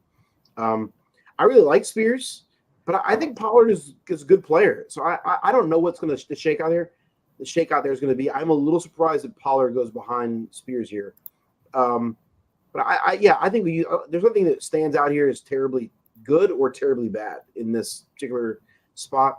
I like Jordan Addison a little bit, kind of low key like him. The 41st wide receiver off the board. I think there's some value there. Courtland Sutton, stay far away. He was not good last year. If you go back and watch his like his targets, like, I mean, it is fluky as fluky can be, but he ends up scoring 10 touchdowns, and so he looks good. But really, like if you actually watch him play, he should be like the 60th or 70th receiver off the board this year, not the 43rd. Yeah. I mean, that's major touchdown regression. Like that always happens. Remember that Dwayne Bowe season where he had like 15 or 16 touchdowns? Next year he had like 2. LeGarrette Blount, like he regressed. Remember Damian Harris, like 15 touchdowns randomly? Then he had like 3 or 4 the next year. I forget how many, but that always happens. Like Cortland Sutton's 10 touchdowns, it's not going to hold up. And that's the only reason why he's going around 8. So, yeah, I agree. I think Sutton's going way too early there. Dwayne Bowe decided after 17 touchdowns, after each touchdown, he was going to have a quadruple cheeseburger. And and so that's, in essence, what what led him. He just got fat. Yeah, maybe. I'm like, as soon as you said quadruple cheeseburger, I thought about the Heart Attack Grill in Las Vegas. I'm going to Vegas next month, and I was just like thinking about that. Did you ever hear of the Heart Attack Grill? Yeah. You heard of it? Yeah, that's in Vegas, right? Yeah. You actually get weighed outside the restaurant if you're 350 pounds or heavier, eat free. And if you don't finish your meal, you get spanked by hot nurses with wooden paddles. I purposely didn't finish my meal because I wanted to get spanked the one time I went there. There's a video of it out there on the channel. Hames says this is full point PPR. Yes, it is. That says no surprise in the Addison disrespect. I think it's more. I don't think it's Addison disrespect. I think it's the disrespect of the Minnesota quarterback situation. But I do like Addison there. I agree with Kenny. Paris says I like Singletary, and that makes me want to throw up. But his value is so good. I don't know, man. Like he's not going to do what he did in Houston last year. Like in Houston, they could not, like defenses could not pay attention to him at all. Whereas like in New York, he's going to be behind a bad offensive line, and teams are going to be able to stack the line of scrimmage just because Daniel Jones is not good. So I don't know. I don't like him too much. Like if he were on a better team, I'd like him, but just not the situation. So what are you going to say? Don't forget also, if you have any Giants players on your team, yep, as you know, it makes your soul very sad. It's true. So you don't want to do that, Parrot. That's true. Dick says Jamal Williams. Here's another one. Jamal Williams went from league leader in touchdowns for Detroit to 1 touchdown on the final drive of the season. Yeah, Jameis Winston. He audibled from kneeling down to give Jamal Williams a touchdown. I remember that. And Arthur Smith was very angry about that. I remember that. Addison's a steal with no Hawkinson. That's a good point. Yeah, Hawkinson coming off a torn ACL, he may not play for a while, so that's good. That's definitely a good point. Round 9, we have Rome Odunze leading off at 97. A couple with some rookies here. 4 rookies to lead off round 9. 98, Lad McConkey. 99, Keon Coleman. 100, Blake Corum. 101, Jerome Ford. 102, Trey Benson, another rookie. And another rookie here, 103, Brian Thomas Jr. 104, Jordan Love. 105, Xavier Worthy, another rookie. 106, Jamison Williams. 107, Zach Charbonnet. 108, Ezekiel Elliott. I'm not sure what Elliott's doing here. Like he's not the starting running back on the team. But it's kind of like big, like that meme where like Big Bird's in a meeting with guys in business suits. Like what's Elliott doing here?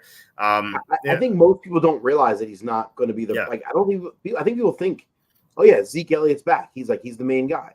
Yeah, because like every other guy in this round, I guess with the exception of Jerome Ford, is a young player. Like Odunze, McConkey, Coleman, Corum, they're all rookies. So is Benson and Thomas as well. Jordan Love is a young quarterback, worthy rookie receiver. Jamison Williams this is third year after the injury. Zach Charbonnet, second year. I like that, these people are all taking shots on these young players, and then you have this Moody guy come in. Like, I'm going to take this decrepit running back who's not even the starter on his team. Just that is easily the worst pick in this round because, like, the other guys at least have potential. Of the other guys, I think, like, I think I'd rather have McConkey because he has reportedly shown great rapport with with Justin Herbert in OTAs, and the Chargers don't really have a receiver one. It could be McConkey. So I definitely like the potential. We talked about Trey Benson with James Conner's injury history. He could be really good. Brian Thomas Jr. has amazing potential. You could also just do nothing as a rookie, but I like the upside. But yeah, I mean, the other picks I don't mind. Like I don't really like Charbonnet, but I get swinging for the fences, sort of. Same as Jameson Williams. Like he's done nothing yet, but there's a chance he could. I'd rather take him later, but like I don't hate the pick. Like I said, the only pick I really hate is Elliott. Yeah, I think I probably agree. Like at this point in the draft, you're taking some shots. Jerome Ford, like he's still in the league. Like I feel like I had him on one of my fantasy teams like in 1996. Like he's still around. Gosh, I think Jordan Love as the 10th quarterback off the board, late in round 9, could be some significant value there. So I kind of like that there. I like Zach Charbonnet as well, Seattle. I thought he was going to overtake Ken Walker. Ken Walker's turned out to be a really good player, much better than I thought he was going to be. So I think Charbonnet is a better player, but sometimes coaches like a particular player. They like what he brings to the table, and maybe he's not as talented, but he brings kind of some intangibles or leadership, or he's reliable in some way. And we've seen that with coaches over and over again, where they favor a less talented guy for reasons that may be unclear to us. And so I think Ken Walker's a good player. I think Charbonnet is a more talented player.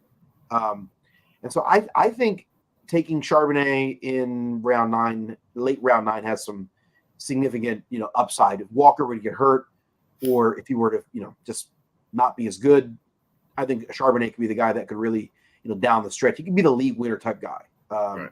So I really like him. Benson, I've not seen him play. I don't watch a lot of college football, but I've heard a lot of people talk about him. Just incredible upside. So, in the middle of round 9, I think you could do worse. Mm-hmm. Let's get to round 10. So Moody guy loves his old players. 109 Aaron Rodgers. Not this is a better pick, obviously, because Rodgers is actually a starter still. 110 TJ Hawkinson. 111 Chase Brown. There's Chase Brown. Early favorite to be the best pick here. 112 Darnell Mooney. 113 Mike Williams. There's the Williams pick we're talking about.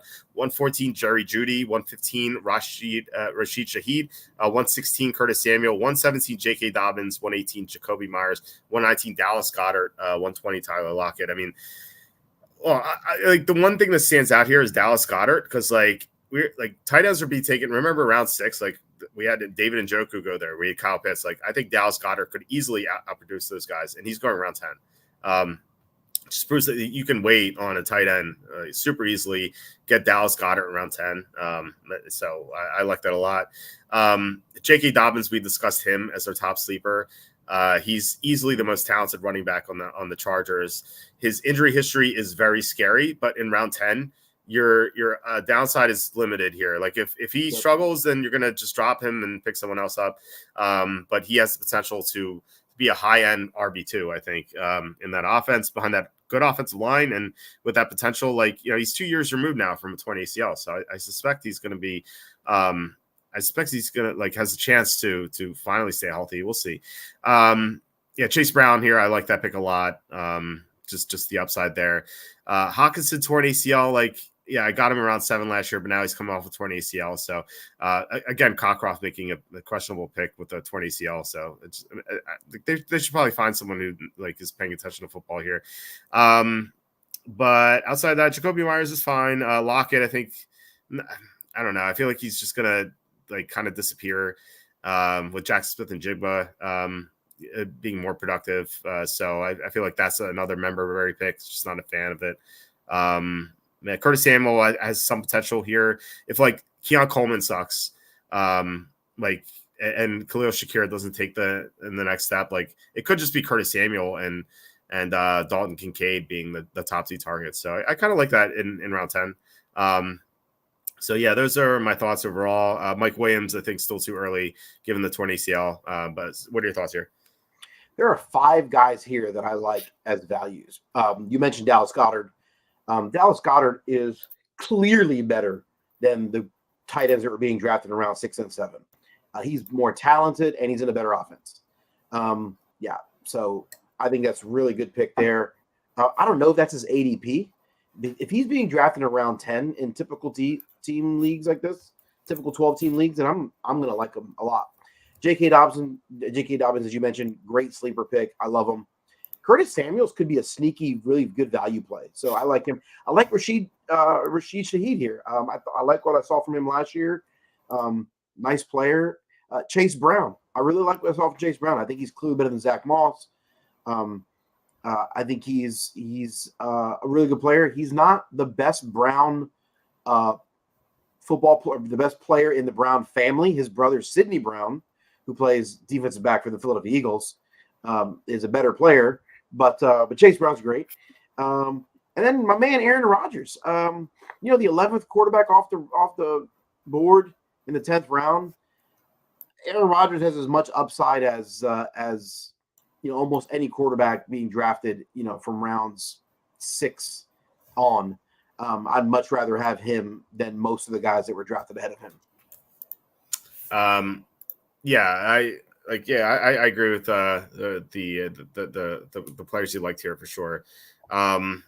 Matthias Hawkinson should be an IR or a pup to begin the season. Yeah, it just this Cockcraft guy is making some very questionable picks here.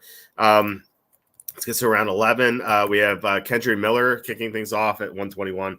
By the way, I looked up Dallas Goedert's ADP. He's 113 overall, so he went 119 here. So he's going in the same range. So I don't know why he's going so late. Anyway, we have Kendry Miller, 121. Gus Edwards, 122. 123 is Marshawn Lloyd. Brought him up earlier. 124 is Xavier Legette. 125, Ty Chandler. 126, Brock Purdy. 127, Adonai Mitchell. 128, Khalil Shakir. 129, Brock Bowers. 130, Tyler Algier. 131, Marvin Mims Jr. There's my guy with all those Rainmaker cards I have of his. And then 132, Adam Thielen. I like Kendry Miller a lot. I think, like I said before, Alvin Kamara misses time. He will miss some games this year. Like we know that just based on his history. Like it might only be like 2 or 3 games, but Kendry Miller is definitely the running back to replace him, and I think he's going to get worked in more. Seems like the Saints like giving multiple running backs carries. Like remember last year they paid highly for Jamal Williams, even though they had Kamara. And then they drafted Kendry Miller. So, like, Kendry Miller is going to be involved either way. But when Kamara misses time, like, I feel like he's just going to have really good performances. I like him around 11. Marshawn Lloyd, I like that he's going before Dylan. If you're playing handcuffs, like Lloyd is one of the best handcuffs to have because there's just such great potential in that Green Bay offense. Adonai Mitchell has a lot of upside too. Although the Colts could trade for a receiver. They have a lot of cap space. Like they were trying to trade for AJ Brown. They were trying to trade for Jerry Jeudy. Like neither panned out. It wouldn't surprise me at all if they are the team that lands Brandon Ayuk. So just be careful of that if you're drafting now. But if Mitchell comes into the season as the receiver too, I think there's a lot of upside there. And Shakira, too. I think Shakira could take the next step. I'm not saying you will, but I think there's some upside there. Brock Bowers is another reason you can wait on tight end. Like, Bowers is such great potential. I think he's – especially with, like, Minshew, who has a limited arm. Like, Minshew loves targeting his tight ends. So, I like Bowers in the 11th round. Mims, my guy, hopefully he does well. I don't have a lot of faith in that Denver offense, but I have hope, sort of. Thielen I don't take Thielen. So what are your thoughts here? Yeah, I don't think there's. I don't have much to add. Brock Purdy in the 11th round, I think, just shows you there's no reason to push or reach for a quarterback early. No. If you can get the likes of Purdy in round 11, you'll be fine. Yeah. All right, round 12. We have Nick Chubb leading off at 133. Gotta love that upside. 134, Julio McLaughlin. 135, Jaden Daniels. 136, Antonio Gibson. 137, Caleb Williams. 138, Dalton Schultz. 139, Romeo Doubs. 140, Rico Dowdle. 140, and then we get to some defenses. 140, 142. 143, Jalen Wright. 144, Gabe Davis. I don't know. Chubb could pan out. Like, who knows? But that torn ACL is pretty rough. But round 12, it's not much downside there. McLaughlin is starting running back there, so round 12 seems okay. I love Jaden Daniels. I love his potential. Round 12 again. Like, this is why you can wait on quarterback. Also, Caleb Williams. Like, you could take a shot with them in round 12 and be fine. Dalton Schultz, again, this is another reason you can wait on tight end. Right? Dalton Schultz around 12 is fantastic. Rico Dowdle starting running back for the Cowboys at 140. That seems like a good pick. So yeah, and then don't take a defense this early. So any thoughts here? Yeah, I think you got two really great values in Jaleel McLaughlin and Rico Dowdle. As much as you want to be down on Denver offense, I think that's fair. Yeah. But if he really is going to be the primary ball carrier, round 12 is remarkable value. Same for Rico Dowdle. If he's going to be the primary ball carrier, and we think he is, this is unbelievable value. He should be the 25th or 28th running back off the board, not the 50th running back off the board. Jalen Wright, by the way, again, I don't watch a lot of college football, so I don't know, but everything I've read is that he is probably the most talented running back on that roster right this moment. So again, another guy that probably should be drafted earlier than he's being drafted. And Gabe Davis sucks. Don't draft him. Yeah, I don't like that pick either. But yeah, I like the upside with Wright as well. Dick saying Jaden Daniels round 12 seems like robbery. I agree. Yeah, round 13, we have Alexander Madison, 145, 146, Brandon Cooks, 147, Demario Douglas, 148, Demarcus Robinson, 149, Clyde Edwards-Hilaire, 150, and we got kickers now, Brandon Aubrey, 151, Ray Davis, 152, Kendrick Bourne, 153, Pat Fryermuth, 154, Josh Downs, 155, Jalen Tolbert, 156, Jalen Polk. As far as upside guys go here, you have Ray Davis could be the goal line back there, I suppose. Pat Fryermuth, another reason why you can wait a tight end. I'm perfectly fine taking Fryermuth as my tight end around 13. Josh Downs had some nice performances last year as a rookie, as the slot receiver with the Colts. So in a PPR league, I think he's a solid pick here around 13. I hate that Kendrick Bourne tore his ACL. I like Kendrick Bourne a lot last year, and he had some really good performances to start the season, and then he tore his ACL. So it's kind of tough to take him now given the injury. I hope he recovers because I was a fan of his, and it's just a shame that he went down. Other than that, like, nothing really stands out. I get some of the upside picks here, but a kicker pick, I'm not surprised ESPN has a kicker pick around 13. Yeah, it's pretty ho-hum round. Although Brandon Cooks, is he like 45 years old now at this point? I feel like Brandon Cooks. I'm just like, is he in the AARP at this point? Like, how long has he been around? I don't know. He's been around forever, man. It seems like it, doesn't it? Yeah. He was bad last year, so not like that. Round 14, you have Quentin Johnson at 157, 158 Jermaine Burton, 159 Joshua Palmer, 160 Samaje Perine, 161 Ricky Pearsall, 162 Justin Tucker, 163 Ravens defense, 164 Elijah Mitchell, 165 Malachi Corley, 166 Chuba Hubbard, 167 Steelers defense, 168 Cowboys defense. I think one of these Charger receivers is going to be good. I like Palmer a lot. We disagree on that. But it could be Quentin Johnson. I mean, he was taken in the first round for a reason, but he was awful last year. Like bums like Darius Davis were outplaying him. But from the sound of it, he's having good OTAs, but that smells like Jameson Williams. He's always having great OTAs too. But we'll see. I do like Palmer way better than this. Again, we disagree, but I think round 14 is a great bargain for him. Ricky Pearsall, he could be the receiver too if Ayuk is traded. So I assume his ADP is going to skyrocket if that happens. But if you're drafting now, I would certainly take Pearsall in round 14 or even round 13. Like, I think that is major potential.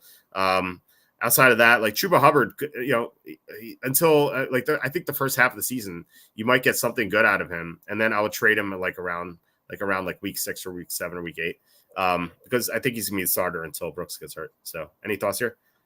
Yeah, I mean, again, ho hum. It's round 14. It's like whatever. Mm-hmm. I do like Ricky Pearsall. I've low key started to buy some of his Rainmaker cards. Nice. I think it's a good strategy. Josh says, I never understood why people take kickers before the last round. I don't either. In one of my leagues, this is back in like 2017 or 2018, someone took a kicker in the 6th round. So, of course, there's the famous story that Kenny and I were in. Someone took a defense number 1 overall in one of our drafts. Because why? Defense wins championships, as the guy said. Tampa Bay defense that year. Wasn't it Tampa he drafted? It's Tampa Bay defense. I have the number 2 pick. I'm like, yes, I'm getting Marshall Faulk. And then the commissioner's like, wait, what's going on here? And he's like, why are you taking defense number 1? And the guy's like, defense wins championships. It's like, clearly he had never played fantasy before. And the commissioner's like, wait, no, it's not how this works here. And then like a guy looked at me. He looked at me because I was like, yeah, I'll take Marshall Faulk. I said it right away. And he's like, I'll take Marshall Faulk. I was so pissed. I wrote about this story in my first book, which is a safety and a field goal. It's also on Amazon. Was it Al Davis? Yeah. And then terrible. Yeah, it was this guy is like buried in a fantasy magazine. He had no idea what he was doing. And then like I like sprung up right away. I'll take Marshall Faulk, and the Christian was like, wait. He just like stopped the fantasy draft. That's so wild. You were wait a minute, we can't like I understand, like you have someone who's never done it before, you're trying to be like I remember the commissioner being like, wait a minute, like this guy doesn't know what he's doing. Let's wait a minute. You can't take the Tampa Bay defense in the first round of the draft. Like this is not the first pick overall. Oh man, that's so funny. Parrot says also Mike Williams and the New York Turf doesn't seem like the best relationship. I really like Corley for that reason. That's true, definitely true. Corley, I don't know what to think about Corley. He's kind of raw. I feel like second half of the year he could do well. I think he's gonna have a slow start. Disgruntled says if you're drafting early, don't even take a kicker. Wait and see who's cuttable for kicker. So yeah, same thing with defense. Don't take them unless your commissioner like forces you to do so, which like some of my commissioners have done that. But if you don't have to take a kicker or defense, just don't do it and just take sleepers. And who knows, like the crazy things can happen in training camp. Guys can get cut or injured, and suddenly you have a guy who is suddenly going like 6th round or something just because you didn't take a kicker or defense. So yeah, that's a good strategy as well. Who Haim says Brandon Cooks had 8 touchdowns last year. He was bad early, played all right second half of the year. Yeah, he had some good performances in like the middle of the year, like toward the end, I think. But I think he's like 31 now. But he's been in the league forever. He entered the league like super young. That's why it seems like he's been around forever. But he's in that age where he's going to decline. So it's not a fan. John says that some leagues make you take one. Damn, Kenny. Yeah. Unfortunately, they do. In one of my leagues, I used to do this all the time, and I talked about it on this show. And then the commissioner listened, and then he changed the rules because I said it. I was taking advantage of that situation. So that league's not around anymore. Cooks is in the same draft as OBJ, Adams, Evans. Yeah, that's crazy, isn't it? Wow. Yeah, it's crazy. All right, round 15. We have a bunch of kickers. We have some non-kickers, Jahan Dotson, Odo Beckham, Luke McCaffrey, and the kickers' defenses outside of that. Dotson has some value, I think. Like he had potential, or he showed potential in his rookie year. Last year, he really struggled, but like that was just a bad situation. Like bad quarterback playing behind a bad offensive line. Now they have a good quarterback playing behind an offensive line that has had some upgrades this offseason. So I think there's a chance Dotson could have a decent season. So I don't mind targeting him in round 15. The other two guys, just whatever. I don't think they're going to stick around on their rosters too much. Any thoughts on those 3? No. I like Dotson, though. Okay. Round 16, I suspect. This is not all kickers and defenses. We have Isaac Guerrero, the running back for San Francisco. We have Kirk Cousins. Wow, that's pretty late for Kirk Cousins. And then Justin Herbert. There's a reason you can just wait on a quarterback, right? Cole Kmet. Like, what if you just waited and just drafted Justin Herbert and Cole Kmet as your quarterback and tight end? I can't imagine Justin Herbert will actually go this late in most drafts. I think this is fluky.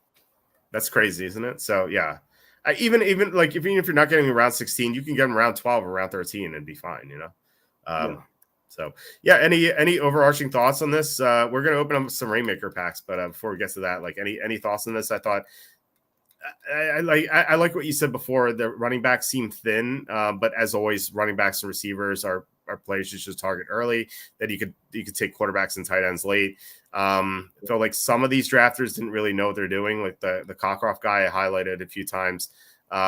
Stephanie Bell took like old players early on. So I wish ESPN would have better talent making these picks. But like that's been a problem for ESPN for a long time. So any other thoughts here? No.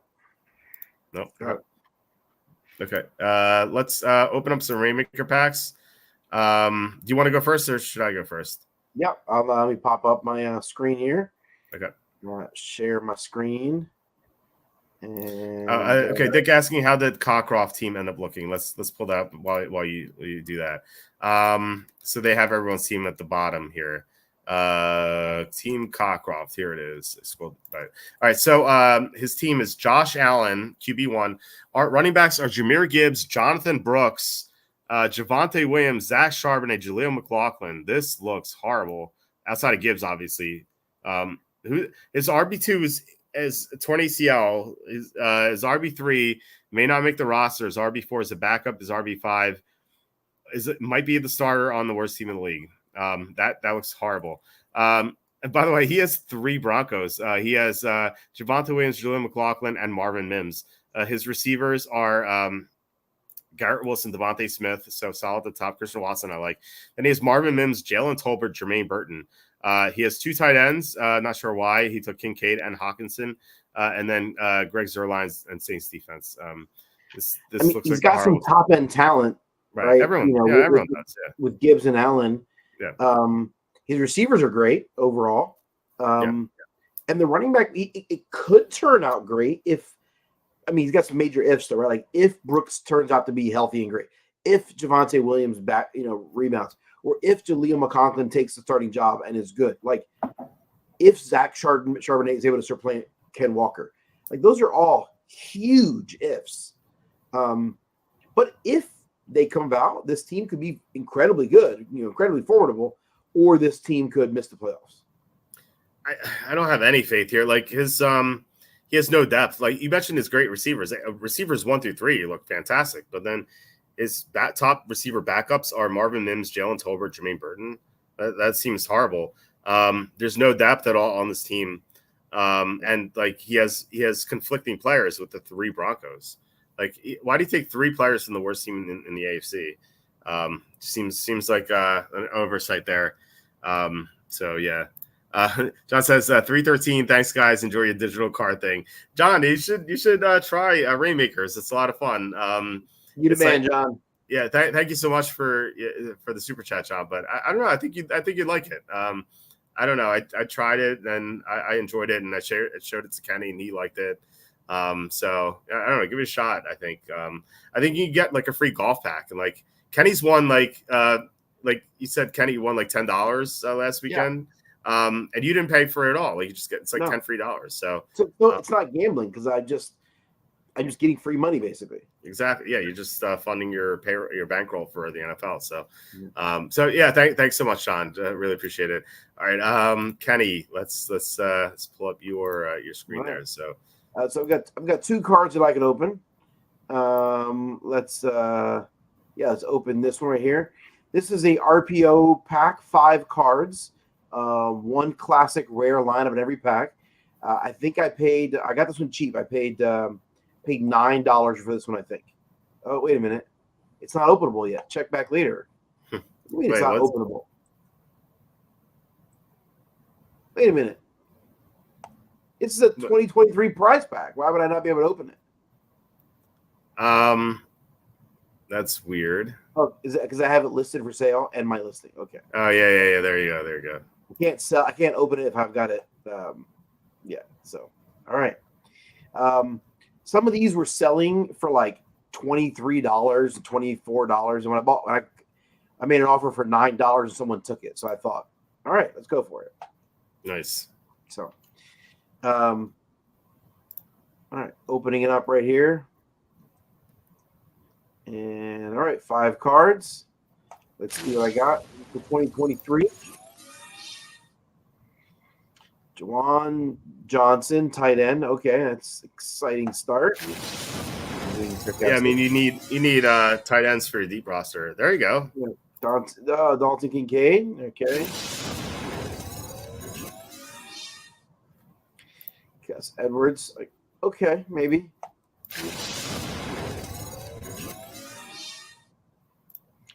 Oh, Chris Olave is a good player. That's really good. Yeah, you could easily throw that into an elite lineup.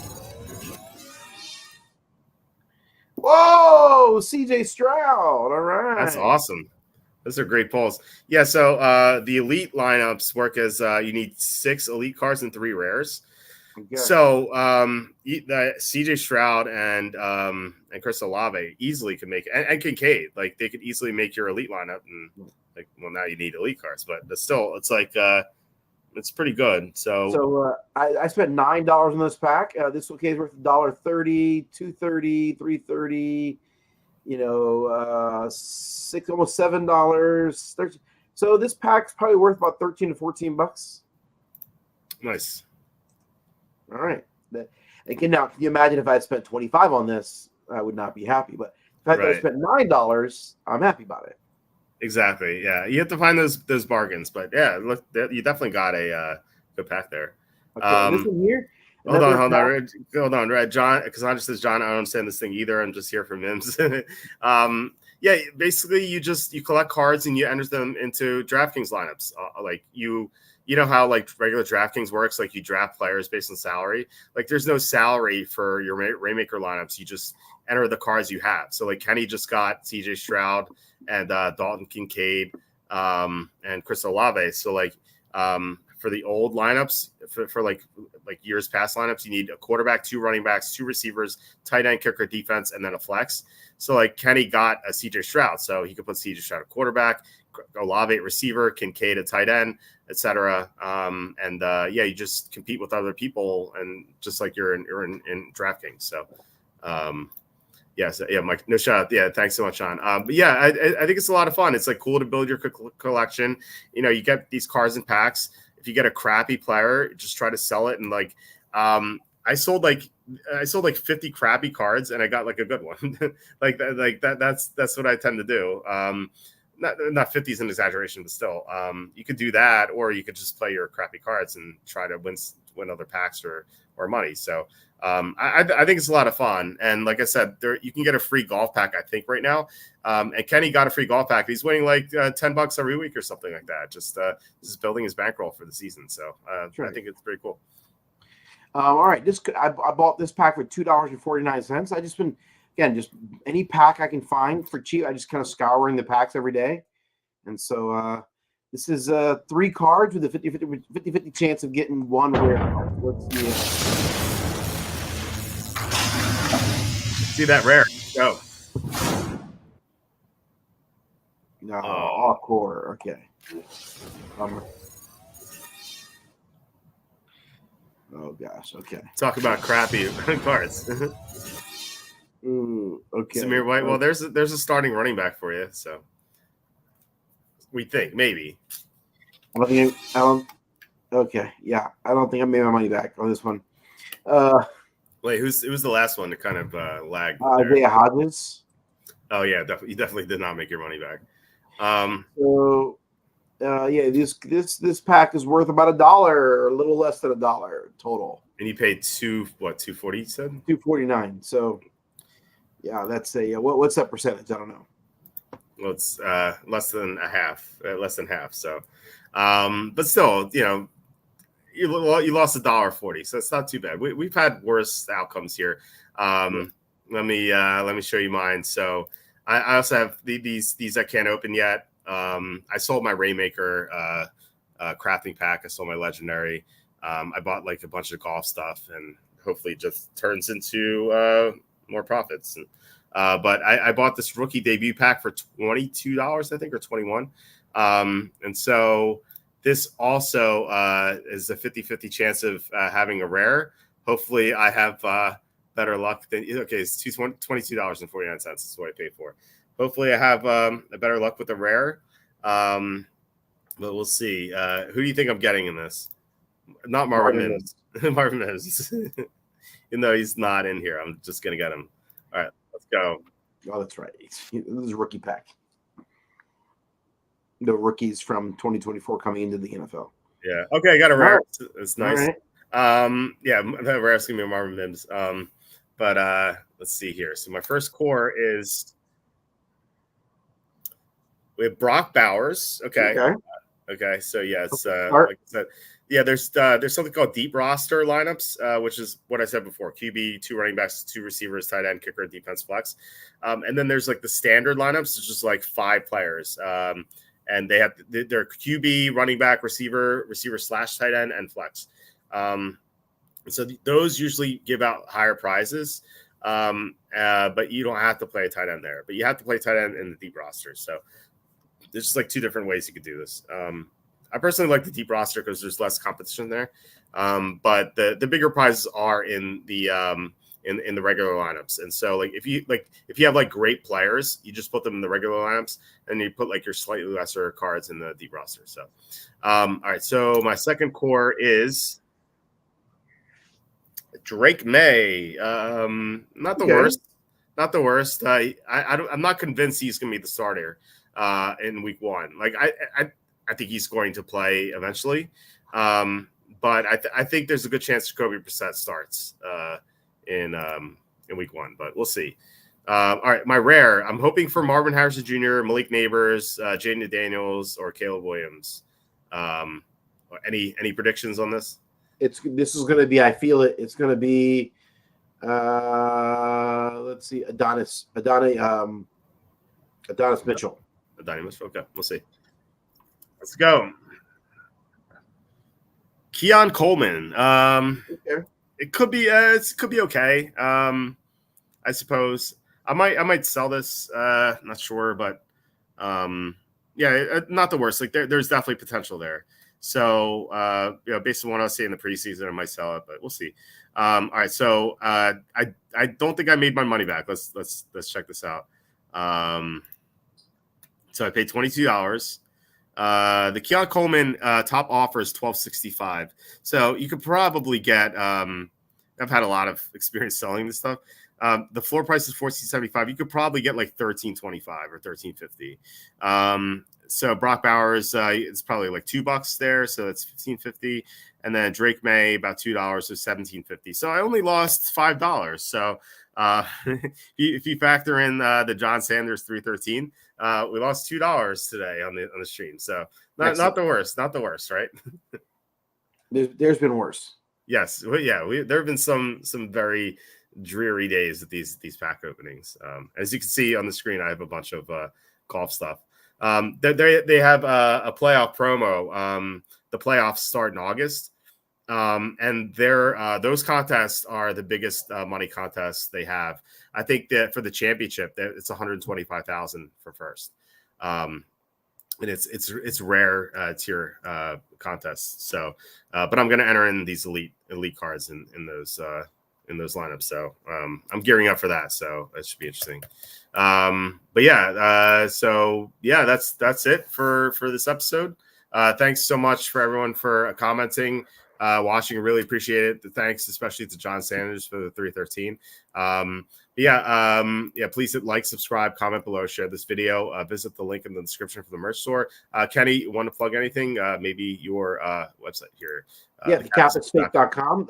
I do have a new article I just posted, NFL cash spending through the years. Oh, nice. So if you want to see what each team's average spending over the last decade or plus, I think this was interesting because the narrative is, well, we need a salary cap because a salary cap will make sure all the teams spend about the same amount of money and keep it close. But if you actually look at how much teams have actually spent over the last 10, 12, 13 years, there's actually a gap. So as you see, the Eagles they've spent the most amount of money on a per year basis, over $191 million, $191.3 million. Meanwhile, the cheapest teams are spending in the $160 million range. We're talking a $30 million gap between the teams at the top, 25 to 30 million gap each year over the last decade. When you're looking at the top few teams versus the bottom few teams. So percentage-wise, that's a significant percentage difference. The idea that teams have a salary cap mechanism that forces them to spend the same amount of money is just simply false. And so that is why I say the cap is fake. It's fake. It doesn't work. The Patriots are interesting there because they have Tom Brady. So it goes to show you Tom Brady is the solve, like the fix. Yep. Like you don't have to spend a lot of money when you have the best quarterback of all time. Your team is still good. That's true. So check that out on thecapisfake.com. We'll be back tomorrow. Ben Wasley's coming on. We're going to start the show a little later than usual, like around 11:30. He has a conflict, so we have to start around then. It might be a little bit earlier than that, but it'll probably be around then. So check us out then. I hope everyone has a great night. Kenny, love doing the show with you. Glad our packs weren't too terrible. We'll be back tomorrow, and talk to you later.